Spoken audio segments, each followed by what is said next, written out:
तो दोस्तों welcome in discover आस्थान कीप डिस्कवर कीप लर्न। देखो दोस्तों, जो आपके असिस्टेंट प्रोफेसर की क्लासें चल रही है उसके अंदर ही दोस्तों अपने मैक्सिमम सारे टॉपिक यहाँ पे कवर कर चुके हैं। अभी अपने राजस्थान की इकोनॉमी कर रहे हैं। बाकी जो आर्थिक समीक्षा है वो उसकी प्लेलिस्ट मैं आपको डिस्क्रिप्शन में लिंक दे दूंगा, पहले भी डाल रखा है, उसको आप जरूर देखें। वहाँ भी मैंने क्या है कि एमसीक्यू क्वेश्चन लिए हैं। यहाँ भी अपने प्रीवियस ईयर क्वेश्चन के अकॉर्डिंग जो आपका हैंडीक्राफ्ट है, इसके अलावा जितने भी जीआई टैग हैं, अब इसमें भी है ना, राजस्थान को अप्रैल 2023 में 5 अन्य उत्पादों को और मिला था, तो वो भी हैंडीक्राफ्ट से ही संबंधित है, उनकी भी हम बात करेंगे। तो ये दोनों मेन जो टॉपिक है वो हम यहाँ पे कवर करने वाले हैं। स्टार्ट करते हैं बिना समय गवाए। पहला प्रश्न है दोस्तों, जो प्रसिद्ध मीनाकारी है, ठीक है, जिसे अपने थेवा कला बोलते हैं। अब इस थेवा कला का संबंध पूछा है कि किस स्थान से है थेवा कला का संबंध, बीकानेर, जयपुर, बाड़मेर या प्रतापगढ़। तो जो प्रतापगढ़ का सोनी परिवार है ये थेवा कला के लिए यहाँ पे प्रसिद्ध है। कौन सा? सोनी परिवार। और दोस्तों जो कांच पर है ना, हरे कांच पर सोने व चांदी की चित्रकारी की जाती है, और इसके लिए महेश राज सोनी आते हैं। महेश राज सोनी का अगर आपसे नाम पूछ ले, इनको पद्मश्री भी मिल चुका है। और कब मिला था? पद्मश्री इनको 2014 में मिल चुका है थेवा कला के लिए। प्रसिद्धि की बात करें, इस थेवा कला की प्रसिद्धि, इसको प्रसिद्धि दिलाई थी दोस्तों नाथूजी सोनी ने। इसने नाथूजी सोनी के द्वारा यहाँ पे इनको प्रसिद्धि दिलाई गई। तो ये ध्यान रखना है अपने को अच्छे से सारी चीज़ें। बाकी ये क्या है कि अपने परिवार वालों को ही, मतलब वैसे इनका वंश, जो वंशावली है उनको ही बताते हैं ये, मतलब इसकी जानकारी कला की, वैसे और किसी को ये ट्रेन नहीं करते स्पेशली। फिर अपने बात करेंगे दोस्तों ब्लू पोट्री। तो ब्लू पोट्री की जब भी बात आती है तो इसका प्रमुख केंद्र आता है जयपुर। ब्लू पोट्री की राजस्थान में कौन लाया, ये अगर आपसे पूछे कि राजस्थान में ब्लू पोट्री कौन लाया, तो ये लाए राम सिंह। चाह सकते राम सिंह द्वितीय। और मेन अगर बात करें तो चूड़ामण, कालू कुमार इनके प्रमुख आते हैं ब्लू पोट्री को। लगभग 800 डिग्री सेंटीग्रेड पे इसको गर्म करके, मतलब बर्तनों पे भी ये डिज़ाइन किया जाता है एक प्रकार से। ठीक है, आगे मैं आपको दिखाऊंगा, क्योंकि ब्लू पोट्री को भी जीआई टैग मिला है। राजस्थान की जो प्रसिद्ध ब्लू पोट्री है कि दस्तकारी का उद्भव कहाँ से हुआ, अगर ये पूछ ले कि इसका उद्भव कहाँ से हुआ, तो पर्शिया, जो कि पड़ता है आपका दोस्तों ईरान में। ठीक है, ईरान में। ब्लू पोट्री की कला इससे पहले किस नाम से जानी जाती थी? तो पहले इसे कामचीनी के नाम से जाना जाता था। किस नाम से? कामचीनी के नाम से जानी जाती थी ब्लू पोट्री की कला। और ब्लू पोट्री से संबंधित नेक्स्ट क्वेश्चन है, किस व्यक्ति को पद्मश्री से सम्मानित किया गया है? ये इंपॉर्टेंट है दोस्तों। ये कृपाल सिंह शेखावत का नाम है ना, अच्छे से ध्यान रखना। ब्लू पोट्री से संबंधित है, मोस्ट इंपॉर्टेंट। 1976 में इन्हें यहाँ पे पद्मश्री मिला था। ठीक है। और स्वर्गीय नाथी बाई अगर आपसे पूछ ले, इनका संबंध भी आपके ब्लू पोट्री से ही आएगा। इनका संबंध भी किससे आएगा? ब्लू पोट्री से। इसके अलावा दोस्तों जो गोपाल सैनी है, इसका संबंध भी आपका आएगा ब्लू पोट्री से।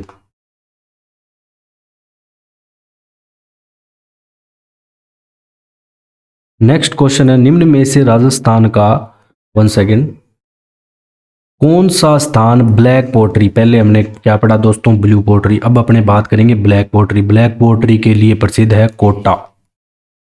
कौन सा? कोटा। ब्लैक पोट्री जब भी बात आए तो कोटा का नाम दिमाग में घुसा लेना। कपड़े पर मोम की परत चढ़ाकर चित्र बनाने की कला को दोस्तों क्या बोलते हैं? इसे बोलते हैं वार्तिक, या बातिक भी कई जगह आपको लिखा हुआ मिल जाएगा। ये थोड़ा प्रिंटिंग में कुछ भी हो सकता है मिस्टेक। ठीक है। और खंडेला सीकर से संबंधित है ये। खंडेला सीकर इसका प्रमुख स्थान आता है। और उमेश चंद्र शर्मा, उमेश चंद्र शर्मा इस चित्रकारी से संबंधित है। नमदा का उत्पादन कहाँ पे होता है दोस्तों? तो नमदे आपको मिलेंगे सर्वाधिक कहाँ पे? टोंक में। राजस्थान में दरियों के निर्माण के लिए प्रसिद्ध है, तो दरियां दोस्तों मिलती है टांकला और सालावास में। ठीक है, टांकला सालावास में।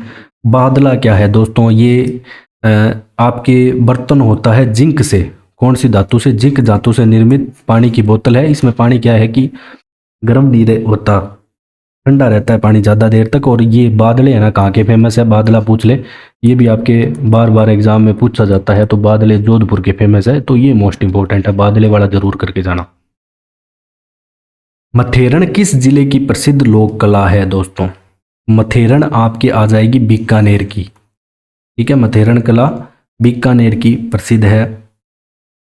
उस्ता कला का संबंध किससे है दोस्तों? ऊंट की खाल पे, ये भी बीकानेर से संबंधित है। ऊंट की खाल पे जो चित्रकारी की जाती है, कई बार सोने के द्वारा भी चित्रकारी की जाती है। अभी इस उस्ता कला को ये ना अगस्त 2023 में यहाँ पे जीआई टैग मिला है। ठीक है, आपको बताऊंगा मैं अच्छे से आगे। केमल हाइड ट्रेनिंग सेंटर अगर आपसे पूछ ले तो बीकानेर में ही है। Camel hide training centre, training centre पूछ ले तो कहाँ पे है? बीकानेर में। ये भी आपको ध्यान रखना है। और मोहम्मद हनीफ का नाम याद रखना है, उस्ता कला से संबंधित है। ये नाम पूछा गया है थोड़ा ज़्यादा बार, उस्ता कला। फिर स्वर्गीय हिसामुद्दीन किस हस्तशिल्प से संबंधित है? तो ये भी उस्ता कला से ही दोस्तों संबंधित है, हिसामुद्दीन। विश्व प्रसिद्ध अजरक प्रिंट, दो ये तो सभी को पता ही है अजरक प्रिंट का। तो ये फेमस है आपके कहाँ का? बाड़मेर का। अजरक प्रिंट कहाँ का है? बाड़मेर का। और अजरक प्रिंट में जो मुख्य रंग है, मेन जो रंग यूज किए जाते हैं वो लाल व नीले किए जाते हैं। लाल व नीले रंगों का यहाँ पे प्रयोग होता है। मल्लीर प्रिंट का संबंध दोस्तों कहाँ से आएगा? ये भी आपका बाड़मेर से आएगा। मल्लीर अजरक प्रिंट हो गया। ठीक है, इसमें मुख्यतः आपके कथई काले रंग का प्रयोग, कथई व काले रंग का प्रयोग यहाँ पे ज़्यादा किया जाता है। सोमपुरा शैली जानी जाती है दोस्तों, तो ये इंपॉर्टेंट क्वेश्चन है अपने स्थापत्य के लिए। ये बढ़िया आरएस लेवल के एग्जाम में आया हुआ है क्वेश्चन। तो जो सोमपुरा शैली है अपनी स्थापत्य के लिए यहाँ पे जानी जाती है। और ये कहाँ पे मिलेगा आपको? बांसवाड़ा के तलवाड़ा में। ठीक है, तलवाड़ा, बांसवाड़ा, ध्यान रखना, बांसवाड़ा। सोमपुरा शैली का संबंध बांसवाड़ा जिले से है, तो ये जिला भी याद रखना। और काले संगमरमर की मूर्तियां बनाई जाती है। काले संगमरमर की मूर्तियां इस शैली में बनाई जाती है। अब मोस्ट इंपॉर्टेंट क्वेश्चन है दोस्तों, कुदरत सिंह राजस्थान की किस हस्तकला में योगदान के लिए पद्मश्री पुरस्कार अलंकृत कर चुके हैं? तो पीतल पर मुरादाबादी का काम कर चुके हैं कुदरत सिंह। पहले मैंने आपको ब्लू पोटरी का कृपाल सिंह बताया था। कृपाल और कुदरत में डिफरेंस लेके चलना, पहले ही बता दूं दोस्तों। फिर अपने बात कर लेते हैं, मीनाकारी की कला राजस्थान में कौन लाया? तो मीनाकारी की कला दोस्तों मान सिंह प्रथम लेके आया। ठीक है, जयपुर में। और अगर पूछ ले कहाँ से लाया? लाहौर से। कहाँ से लाया? लाहौर से। ये भी आपको याद रखना है कि जयपुर के बाद कहाँ से लाया जयपुर? तो लाहौर से लाया मीनाकारी। अगला क्वेश्चन है दोस्तों कि टेराकोटा पद्धति में विभिन्न देवी देवताओं की मूर्तियां बनाई जाने वाला स्थान मोलेला किस जिले में है? तो मोलेला आपके पड़ेगा राजसमंद में। ठीक है, और प्रमुख इसका जो शिल्पी है मोलेला कला का, वो आता है मोहनलाल। मोहनलाल। नागौर का बू गांव किसके लिए दोस्तों? मिट्टी के खिलौने बनाने के लिए नागौर का बू गांव यहाँ पे फेमस है। नेक्स्ट क्वेश्चन है दाबू प्रिंट। दाबू प्रिंट दोस्तों अकोला गांव चित्तौड़गढ़ का फेमस है, गांव अकोला।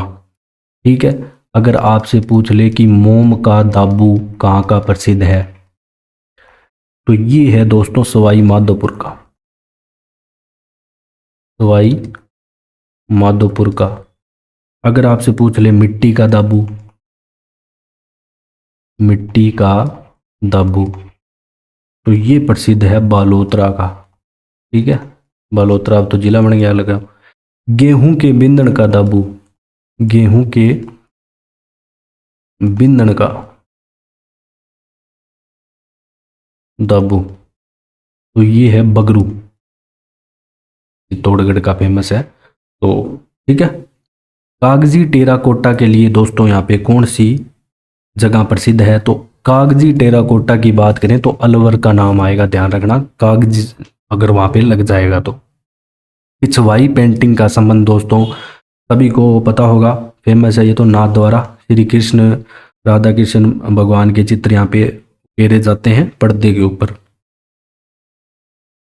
चंदू जी का गड्ढा व बॉडी गामा दोस्तों तीर कमान निर्माण के लिए फेमस है। ये भी बहुत बार क्वेश्चन आपके आ चुका है। अगला क्वेश्चन है, राजस्थान में कोफ्तगिरी के काम के लिए कौन से शहर यहाँ पे प्रसिद्ध है? अलवर और जयपुर में दोस्तों कोफ्तगिरी की जाती है। नेक्स्ट क्वेश्चन है, जिरोही बांकला गदा किस उद्योग के नाम है? मतलब कौन सा उद्योग से संबंधित है? तो जटपट्टी उद्योग से संबंधित है जिरोही बांकला और गदा। राजस्थान की प्रसिद्ध लोक कला बेवाण, ठीक है, बेवाण क्या है? बेवाण लकड़ी से निर्मित सिंहासन है जिस पर ठाकुर जी की मूर्ति को श्रृंगारित करके बिठाया जाता है, श्री कृष्ण जी की। ठीक है, ये ध्यान रखना, ये भी इंपॉर्टेंट दोस्तों क्वेश्चन है। इस लोक कला के निर्माण का पुश्तैनी व्यवसाय केवल चित्तौड़गढ़ जिले के बस्सी में ही देखा जाएगा। तो कांवड़ बनाने की कला, कौन सी? कांवड़। कांवड़ का तो सभी को पता होगा कौन सी है। तो मांगी लाल मिस्त्री दोस्तों यहाँ पे फेमस है कांवड़ के लिए, मांगी लाल मिस्त्री। अगला क्वेश्चन है कि मोती भारत किस जिले की पारंपरिक कढ़ाई का नाम है? मोती भारत की अगर बात करें तो दोस्तों ये आपके जालोर में कढ़ाई की जाती है मोती भारत नाम से। जाजम और आजम छपाई के लिए दोस्तों जो प्रसिद्ध है वो आ जाते हैं आपके चित्तौड़गढ़। इसके बाद दोस्तों अपने जो जीआई टैग है उसका पहले थोड़ा सा आपको बेसिक बता देता हूँ। एक संकेतक है जिसको क्या है कि आप कॉपी नहीं बन सकती फिर, इसलिए होता है। ठीक है, मेन जैसे उस तगला बीकानेर की फेमस है तो लोग वहाँ का एक लोगो उसका एक बन जाएगा पूरा, जैसे आपके एडिडास है, नाइकी है, उसका है, तो वैसे इसका एक टैग बन जाएगा। तो ना तो कोई कॉपी कर सकता है, मतलब ओरिजिनल जो है लोगो कोई कॉपी नहीं कर सकता किसी का, थोड़ा बहुत उसमें चेंज भलाई कर देता है, इसलिए आजकल कॉपी आ जाती है। निश्चित भौगोलिक क्षेत्र में उत्पन्न होने वाली विशेष विशेषताओं वाले सामानों को पहचान प्रदान करने के लिए जीआई टैग लाया गया और इसका जो अधिनियम है 1999 का है। इसके अलावा विश्व व्यापार संगठन ये लेके आया था दोस्तों। मेन अपने को जो इम्पोर्टेंट याद रखना है, ये 10 वर्षों की अवधि के लिए यहाँ पे वैध होता है। कितने? फिर 10-10 वर्षों बाद आपको यहाँ पे इसका दोबारा पंजीकरण करवाना पड़ता है। मतलब इतना याद रखना है, जो जीआई टैग मिला है उसकी वैधता है ना वो होगी 10 वर्ष। कितनी होगी? 10 वर्ष। अब सबसे पहले अपने राजस्थान का जो बगरू प्रिंट है तो वो जयपुर से संबंधित है, हस्तशिल्प हैंडीक्राफ्ट है ये बगरू प्रिंट, देख सकते हो आप। बेल बूटे की छपाई के लिए प्रसिद्ध है। लाल व काले रंग का यहाँ पे दोस्तों प्रमुख रूप से प्रयोग होता है। ठीक है, राम किशोर छिंपा 2009 में इनको पद्म श्री भी मिल चुका है। तो राम किशोर छिंपा का नाम आए तो बगरू प्रिंट। बीकानेरी भुजिया सभी को पता है ये तो ये भी जीआई टैग मिल चुका है राजस्थान को। तो बगरू प्रिंट का संबंध जयपुर से है। आपका हैंडीक्राफ्ट में भी क्वेश्चन से रिलेट हो गया। ब्लू पोट्री का दोस्तों हमने अभी पढ़ा था, कृपाल सिंह शेखावत ने 1979 में। राम सिंह द्वितीय के समय सर्वाधिक विकास हुआ, ये भी हमने जाना था किस राजा के समय इसका विकास हुआ। इसमें कांच, क्वार्टजाइट, मुल्तानी मिट्टी और ब्लू डाई के मिश्रण को 800 सेंटीग्रेड डिग्री टेम्परेचर पर तपा के ऐसे देखो बर्तन बनाए जाते हैं। और इस प्रकार का देखो लोगो है ये ब्लू पोट्री का। अगर ओरिजिनल ब्लू पोट्री लेनी है आपको तो ऐसा लोगो आपको देखने को मिलेगा बर्तन के ऊपर।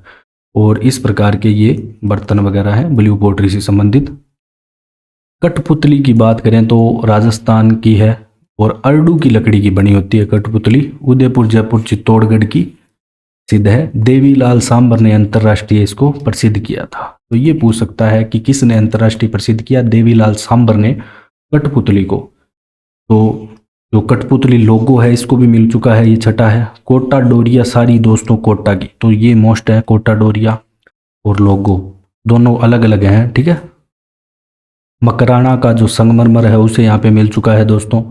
इसके अलावा मोलेला मिट्टी का कार्य नाथ द्वारा राजसमंद, मोलेला मिट्टी कार्य का लोगो। फुलकारी दोस्तों राजस्थान और हरियाणा की संयुक्त रूप से है जो फुलकारी है। सांगानेरी प्रिंट की बात करें तो मुन्ना लाल प्रसिद्ध कलाकार है, ये दिख रहा होगा आपको सांगानेरी प्रिंट। थेवा कला प्रतापगढ़ की है, ये हमने पढ़ा था अभी। इस प्रकार से कुछ बनाई जाती है। अभी इसमें पीछे रेड है तो ग्रीन भी यूज होता है। नाथूजी सोनी ने प्रसिद्ध किया, महेश सोनी को पद्मश्री यहाँ पे मिल चुका है।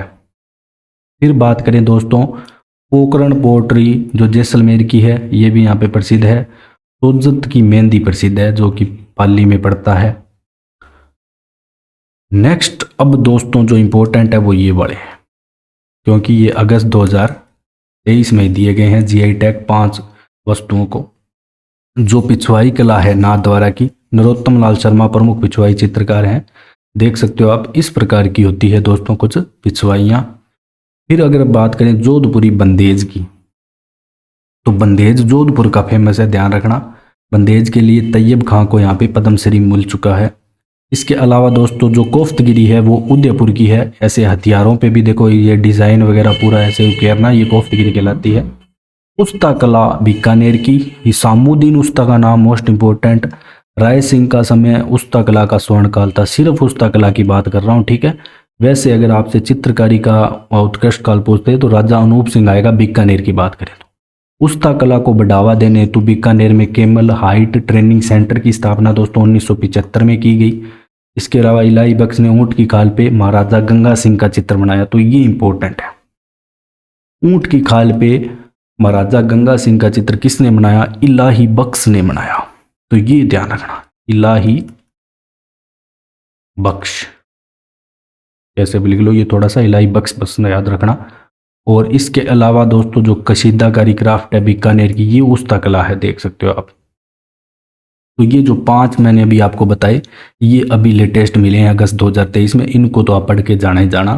तो इसी के साथ दोस्तों अपना लेक्चर ये समाप्त होता है। अगर आपको वीडियो पसंद आए ज़्यादा से ज़्यादा शेयर करें, सब्सक्राइब करें। So thanks for joining discover Rajasthan.